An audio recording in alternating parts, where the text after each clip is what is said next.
আসসালামু আলাইকুম। আজ রবিবার 15 জুন 2025। আমন্ত্রণ ফ্রেন্ডলি মোবাইল প্রবাস টাইম বুলেটিনে। আপনাদের সাথে আছি আমি ইশরাত জেইন। শুরুতেই জানাবো শিরোনাম। সংঘাতের কবলে ওমানে বহু ফ্লাইট বাতিল, যাত্রীদের উদ্দেশ্যে বিমানবন্দর কর্তৃপক্ষের জরুরি বার্তা।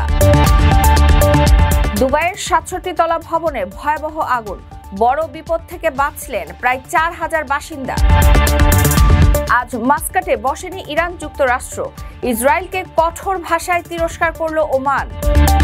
হরমুজ প্রণালী বন্ধ করে দিতে পারে ইরান, সংকটে পড়বে উপসাগরীয় দেশগুলো।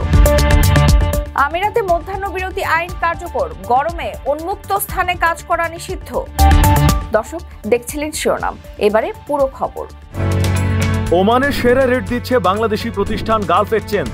প্রিয়জনকে টাকা পাঠাতে আজই আসুন আমাদের যে কোনো ব্রাঞ্চে অথবা কল করুন স্ক্রিনে দেয়া নাম্বারে। গালফ এক্সচেঞ্জ, বাংলাদেশিদের প্রিয় এক্সচেঞ্জ।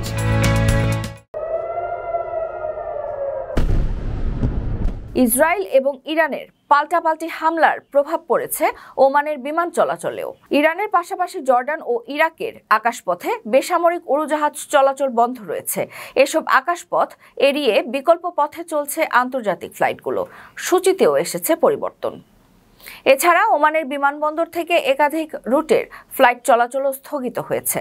চলমান পরিস্থিতির কারণে ওমান এয়ার টানা 2 দিন নির্ধারিত মাস্কাট আম্মান রুটের ফ্লাইট WY413 এবং WY414 বাতিল করেছে। বিষয়টি নিশ্চিত করে এক বিবৃতিতে ওমান এয়ার জানায় 14 ও 15 জুনের আম্মানগামী 2টি ফ্লাইট বাতিল করেছে তারা। এই ঘটনায় সাময়িক অসুবিধার জন্য দুঃখ প্রকাশ করে বিমান সংস্থাটি আরও জানায়, এই মুহূর্তে তারা যাত্রী ও কেবিন ক্রুদের নিরাপত্তাকেই সর্বোচ্চ অগ্রাধিকার দিচ্ছে। একই কারণে ইরান, ইরাক ও আজারবাইজানের সঙ্গে চলাচলকারী সব ফ্লাইট সাময়িকভাবে স্থগিত করেছে ওমান ভিত্তিক জনপ্রিয় বিমান সংস্থা সালাম এয়ার। এক বিবৃতিতে সংস্থাটি জানিয়েছে, বর্তমান পরিস্থিতির কারণে তারা ইরান, ইরাক এবং আজারবাইজানগামী ও সেখান থেকে আগত সব ফ্লাইট 20 জুন পর্যন্ত বাতিল করেছে। এদিকে চলমান উত্তেজনার সময়কালে সম্ভাব্য ভ্রমণ জটিলতা এড়াতে যাত্রীদের এয়ারলাইন্সের সঙ্গে যোগাযোগ করার পরামর্শ দিয়েছে ওমান এয়ারপোর্ট কর্তৃপক্ষ। কর্মকর্তারা বলছেন, এয়ারপোর্টে আসার আগে যাত্রীদের সংশ্লিষ্ট এয়ারলাইনের সঙ্গে যোগাযোগ করা জরুরি। এতে একদিকে যাত্রা সংক্রান্ত বিভ্রান্তি কমবে, আবার বিমানবন্দরে এসে অহেতুক ভোগান্তিও পোহাতে হবে না। ওমানে প্রথম শ্রেণীর হাইপার মার্কেটে কাজের সুবর্ণ সুযোগ। প্যাকিং, ক্লিনিং আর লোড আনলোডিং কাজে নিয়োগ হবে 25 জনকে। যোগাযোগ করুন স্ক্রিনে দেওয়া নাম্বারে।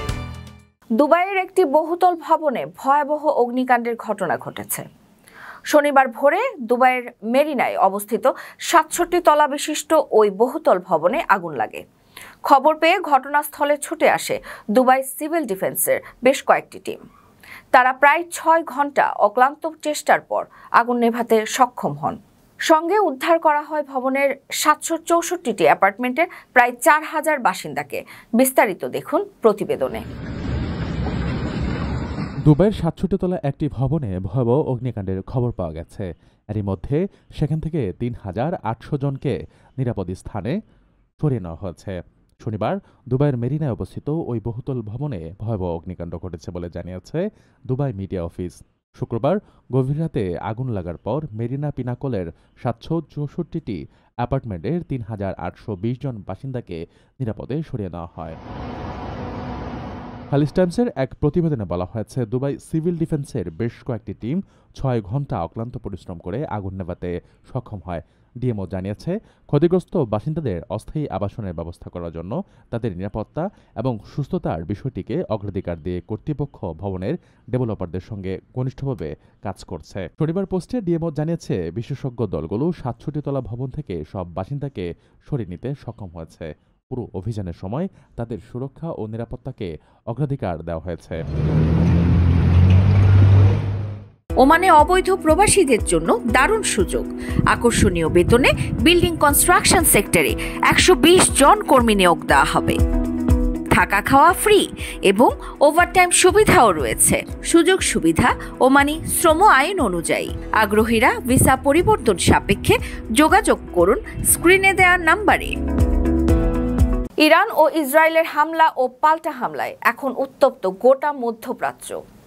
উত্তেজনার মধ্যে এবার গুঞ্জন উঠেছে ইরান ও ওমানের মধ্যবর্তী সংকীর্ণ পানিপথ হরমুজ প্রণালী বন্ধ করে দেওয়ার বিষয়ে ভাবছে তেহরান। এমনটি হলে একদিকে সৌদি এবং কুয়েত থেকে তেল রপ্তানি বাধাগ্রস্ত হবে এবং বিশ্বজুড়ে তেলের দাম বাড়বে আশঙ্কাজনকভাবে। ইসরায়েলের সঙ্গে নজিরবিহীন সংঘাতের পর রোববার মাস্কাটে মার্কিন যুক্তরাষ্ট্রের সঙ্গে পূর্ব নির্ধারিত বৈঠকে বসেনি ইরান। দেশটির প্রেসিডেন্ট মাসুদ পেজেশকিয়ান বলেছেন, ইসরায়েল হামলা বন্ধ না করলে পারমাণবিক আলোচনায় ফেরার প্রশ্নই আসে না। এর আগে ওমানের পররাষ্ট্রমন্ত্রী সৈয়দ বদর বিন হামাদ আল বুসাইদি এক এক্স বার্তায় বৈঠক স্থগিত হওয়ার তথ্য নিশ্চিত করেন। ওমানের পররাষ্ট্র মন্ত্রণালয় এক বিবৃতিতে জানায়, ইসরায়েল ইরান সংঘর্ষের জেরে সৃষ্ট বিপজ্জনক সামরিক উত্তেজনা নিরসনে কূটনৈতিক সমাধান খুঁজতে চেষ্টা করা হচ্ছে।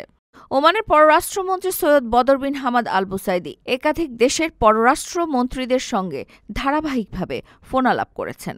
ইসরায়েলের হামলাকে অবৈধ, অযৌক্তিক এবং আঞ্চলিক স্থিতিশীলতার জন্য গুরুতর হুমকি আখ্যায়িত করে তিনি টেলিফোন সংলাপগুলোতে এই আগ্রাসন অবিলম্বে বন্ধ করার আহ্বান জানান।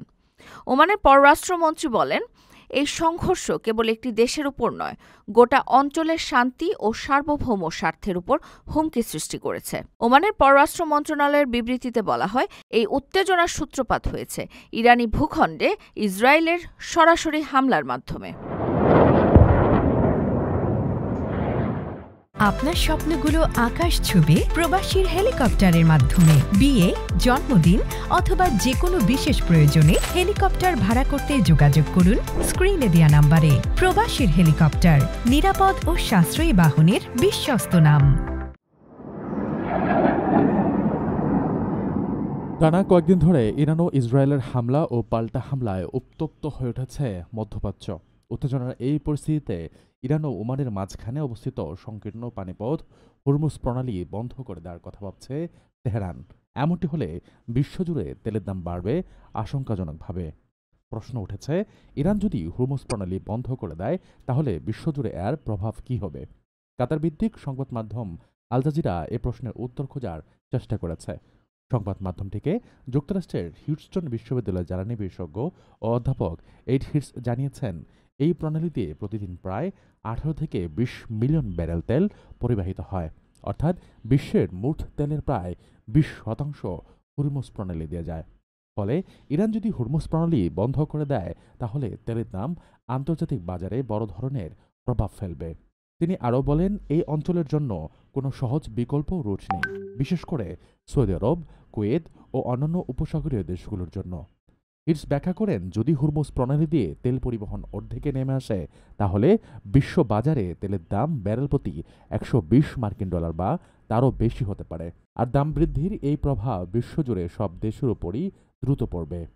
এড হিটস মনে করেন, তেল সরবরাহ বন্ধ করে দিলে তা হবে সরাসরি বৈশ্বিক অর্থনীতির উপর আক্রমণ, এমনকি যুক্তরাষ্ট্রের অর্থনীতির উপরও। এমন পরিস্থিতি হলে যুক্তরাষ্ট্র হয়তো ইরানের বিরুদ্ধে সরাসরি সামরিক পদক্ষেপ নিতে পারে। প্রসঙ্গত, হরমুজ প্রণালী হল পারস্য উপসাগরে প্রবেশের একমাত্র সমুদ্রপথ। যুক্তরাষ্ট্রের জ্বালানি তথ্য সংস্থার তথ্য অনুযায়ী বিশ্বের মোট তেল চাহিদার প্রায় 20% এই পথ দিয়ে পরিবাহিত হয়।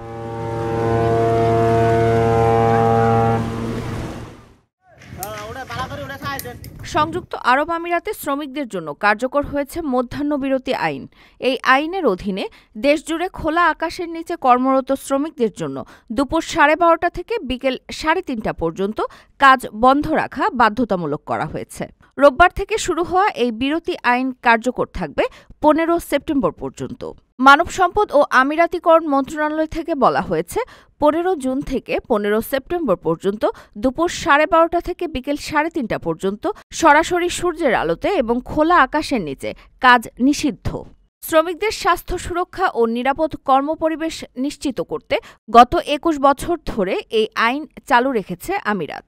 মধ্যাহ্নবিরতি আইন লঙ্ঘনকারী প্রতি শ্রমিকের বিপরীতে 5000 দিরহাম জরিমানা করা হবে। যদি একাধিক কর্মী লঙ্ঘন করে তবে সর্বোচ্চ 50,000 দিরহাম পর্যন্ত জরিমানা করা হবে, যা বাংলাদেশি মুদ্রায় প্রায় 17 লাখ টাকা। সাধারণত নির্মাণ, কৃষি, ল্যান্ডস্কেপিং ও অন্যান্য কাজে নিয়োজিত বাইরে কর্মরত শ্রমিকরা এই আইনের আওতায় পড়ে।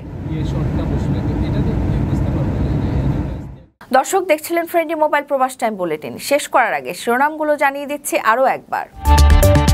সংঘাতের কবলে ওমানে বহু ফ্লাইট বাতিল, যাত্রীদের উদ্দেশ্যে বিমানবন্দর কর্তৃপক্ষের জরুরি বার্তা। দুবাইয়ের ৬৭ তলা ভবনে ভয়াবহ আগুন, বড় বিপদ থেকে বাঁচলেন প্রায় ৪,০০০ বাসিন্দা। আজ মাস্কাটে বসেনি ইরান যুক্তরাষ্ট্র, ইসরায়েলকে কঠোর ভাষায় তিরস্কার করল ওমান। হরমুজ প্রণালী বন্ধ করে দিতে পারে ইরান, সংকটে পড়বে উপসাগরীয় দেশগুলো। আমিরাতে মধ্যাহ্নবিরতি আইন কার্যকর, গরমে উন্মুক্ত স্থানে কাজ করা নিষিদ্ধ। এই ছিল ফ্রেন্ডলি মোবাইল প্রবাস টাইম বুলেটিনের আজকের আয়োজনে। প্রবাসের সর্বশেষ সংবাদ পেতে ভিজিট করুন www.probastime.net, সাবস্ক্রাইব করুন আমাদের ইউটিউব চ্যানেল এবং চোখ রাখুন ফেসবুক পেজে। পরবর্তী বুলেটিন দেখার আমন্ত্রণ জানিয়ে আজকের মতো বিদায় নিচ্ছি আমি ইশরাত জৈন। সেই পর্যন্ত সবাই ভালো থাকবেন এবং নিরাপদে থাকবেন। আল্লাহ হাফেজ।